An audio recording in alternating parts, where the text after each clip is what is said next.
Hello student, मैं doctor Anil Arora, botany department, Dungar college, Bikaner से।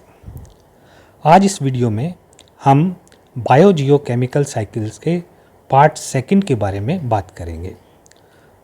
Part first video में मैंने आपको जलीय चक्र वाटर साइकिल, कार्बन चक्र कार्बन साइकिल, नाइट्रोजन चक्र नाइट्रोजन साइकिल के बारे में बताया था। आज इस वीडियो में हम बात करेंगे फास्फोरस साइकिल की और सल्फर साइकिल की। सबसे पहले फास्फोरस साइकिल लेते हैं। फास्फोरस वायुमंडल में सीधे उपलब्ध नहीं होता। यह रॉक्स के बीच में यहाँ पर यह पाया जाता है। ये सेडिमेंट्स के रूप में यहाँ पर जमा रहता है। अब ये फास्फोरस इन स्थानों से पादपों को या एनिमल्स को कैसे उपलब्ध होता है उसके बारे में हम देखते हैं।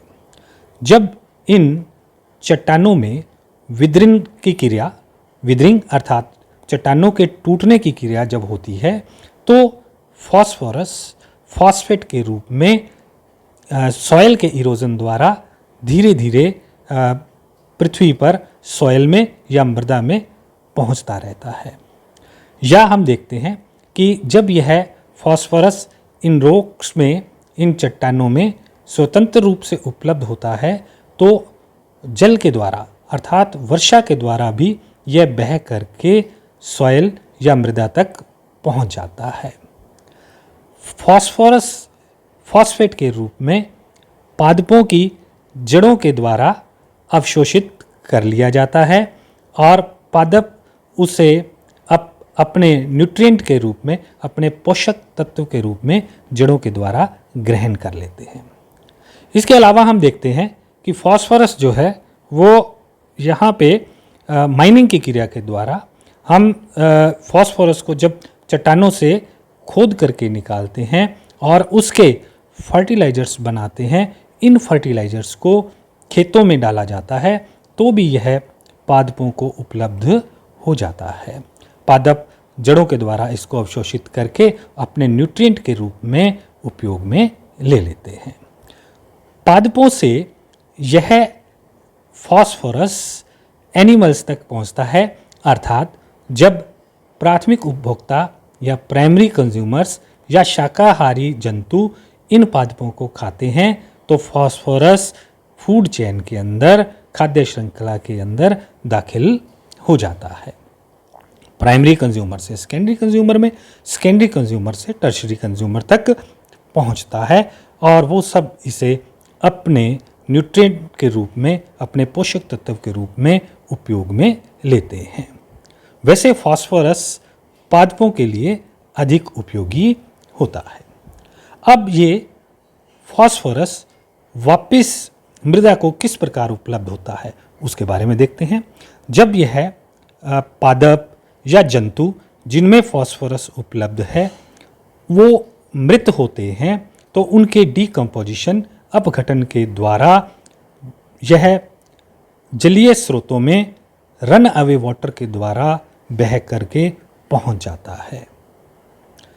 इसके अलावा जंतुओं के वेस्ट पदार्थ अर्थात एक्सक्रेटा या उनके गोबर इत्यादि के द्वारा भी यह मृदा में वापस उपलब्ध हो जाता है। अब जब यह फास्फोरस जलीय स्रोतों में पहुंचता है तो वहां पर जलीय पादप इसको अवशोषित करते हैं।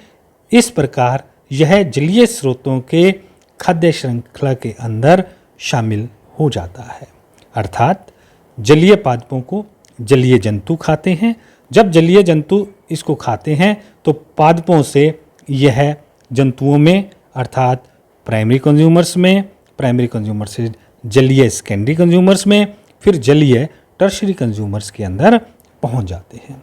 उसी प्रकार इनके मृत होने पर, इनके शरीर का अपघटन होने पर या जलीय जंतुओं के एक्सक्रेटा या उनके वेस्ट पदार्थों के द्वारा यह अपघटित होकर के वापस जलीय स्रोतों के अंदर पहुंच जाता है जहाँ यह डिजोल्व्ड फॉस्फोरस के रूप में, यहाँ अगर हम देखें तो यह डिजोल्व्ड फॉस्फोरस के रूप में उपलब्ध रहता है। धीरे धीरे यह जलीय स्रोतों के पेंदे में मेराइन सेडिमेंट्स के रूप में जमा हो जाता है, जहाँ से यह वापस रॉक्स के रूप में परिवर्तित होकर के पृथ्वी पर पहुंच जाता है या चट्टानों में पहुंच जाता है। इस प्रकार हमने देखा कि फास्फोरस जो है वो चट्टानों से पादपों में, पादपों से जंतुओं में, जंतुओं से जलीय खाद्य श्रृंखलाओं के अंदर और वापस यहाँ से रॉक्स के अंदर पहुंच जाता है। तो यह फास्फोरस साइकिल कहलाता है। Phosphorus is an essential nutrient for plant growth. यह पादपों की वृद्धि के लिए अत्यंत आवश्यक पोषक तत्व होता है। यह गैस के रूप में नहीं पाया जाता, but is mainly found in water, soil and sediments. यह जल, मृदा और चट्टानों में सेडिमेंट्स के रूप में हमें प्राप्त होता है। Phosphorus is found naturally in rocks. यह चट्टानों में प्राकृतिक रूप से भी पाया जाता है। Erosion bye rainfall, withering and run of allows phosphorus to be available to plants। Erosion के द्वारा, विदरिंग के द्वारा या वर्षा के जल के द्वारा या रन ऑफ वाटर के द्वारा यह फास्फोरस पादपों को उपलब्ध हो जाता है। Phosphorus is absorbed by roots in plants. यह पादपों की जड़ों के द्वारा अवशोषित हो जाता है। Animals eat the plants and it is passed up the food chain. जंतु पादपों को खाते हैं और यह खाद्य श्रृंखला में दाखिल हो जाता है, शामिल हो जाता है।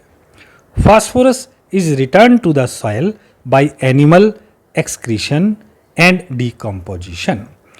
फास्फोरस वापस मृदा में जंतुओं के वेस्ट मटेरियल से, एक्सक्रीशन से या उनके मृत होने पर उनके शरीर के डिकम्पोजिशन, अपघटन के द्वारा वापस मृदा में पहुंच जाता है। How are human affecting the phosphorus cycle. अब मानव किस प्रकार से फास्फोरस चक्र को प्रभावित करता है। Humans mine phosphate rocks to make fertilisers and detergent. मानव फास्फोरस को प्राप्त करने के लिए माइनिंग की क्रिया करता है, जिससे यह फर्टिलाइजर्स और डिटर्जेंट बनाने का कार्य करता है। अर्थात फास्फोरस को फॉस्फेट के रूप में फर्टिलाइजर्स और डिटर्जेंट बनाने के काम में लिया जाता है। Increasing erosion by removing vegetation. मनुष्य वनस्पति को हटा करके अपने अन्य कार्य करता है, जिससे बहुत सारी जमीन जो है वो खुली रह जाती है, सॉयल स्वतंत्र रह जाती है, जिससे इरोजन की क्रिया बढ़ जाती है। Adding excess phosphorus to water from run off from fertilisers and livestock waste. Phosphorus जो है वो मनुष्य के द्वारा फर्टिलाइजर्स के रूप में खेतों में उपयोग किया जाता है या जंतुओं को उनके भोजन के रूप में भी दिया जाता है। अर्थात जब यह पादपों में पहुंचता है तो जंतु इसे भोजन के रूप में ग्रहण करते हैं। जब इनका अधिक उपयोग होता है तो मृदा में उपस्थित जो फास्फोरस है वो रन ऑफ वाटर के द्वारा अधिक मात्रा में बह करके जलीय स्रोतों में पहुंच जाता है। अब हम लेते हैं sulphur cycle. Most sulphur is buried in rocks and minerals underground. अधिकांशतः जो सल्फर है वो चट्टानों में खनिजों के रूप में नीचे दबी हुई पाई जाती है। Hydrogen sulphide H2S and sulfur dioxide SO2 are released by volcanoes. जब वोल्केनोज फटते हैं, जब ज्वालामुखी फटते हैं, तो सल्फर हाइड्रोजन सल्फाइड के रूप में और सल्फर डाइऑक्साइड के रूप में स्वतंत्र हो जाती है. Sulphur is taken up by plants and is passed through the food chain. Sulphur पादपों के द्वारा ग्रहण की जाती है और यह खाद्य श्रृंखला में सम्मिलित हो जाती है. As organisms die and decomposes, the sulphur then again become available for plant. खाद्य श्रृंखला में सल्फर पादपों से प्राइमरी कंज्यूमर्स में, प्राइमरी कंज्यूमर्स से सेकेंडरी कंज्यूमर्स में और फिर तृतीय उपभोक्ताओं में पहुंचती है. जब यह जंतु, एनिमल्स या उपभोक्ता अपनी मृत्यु के पश्चात डीकम्पोज होते हैं, अर्थात जब इनके वेस्ट मटेरियल अपघटित होते हैं, तो सल्फर स्वतंत्र होकर के पुनः मृदा में सम्मिलित हो जाती है और यह पादपों के लिए फिर से उपलब्ध होती है. How do human affect the sulphur cycle? मनुष्य सल्फर साइकिल को कैसे प्रभावित कर सकता है? Burning coal and processing metals release SO2 into the atmosphere. मनुष्य जब कोयला जलाता है या धातुओं को प्रोसेस करता है, तो सल्फर SO2 के रूप में वायुमंडल में स्वतंत्र होती है. SO2 reacts with water in the atmosphere to form H2SO4 और सल्फ्यूरिक एसिड. यह स्वतंत्र हुई सल्फर डाइऑक्साइड जब वायुमंडल में पहुंचती है, तो वहां उपलब्ध वर्षा के जल या आर्द्रता में घुल करके वर्षा के साथ यह सल्फ्यूरिक एसिड के रूप में पृथ्वी पर वापस पहुंचती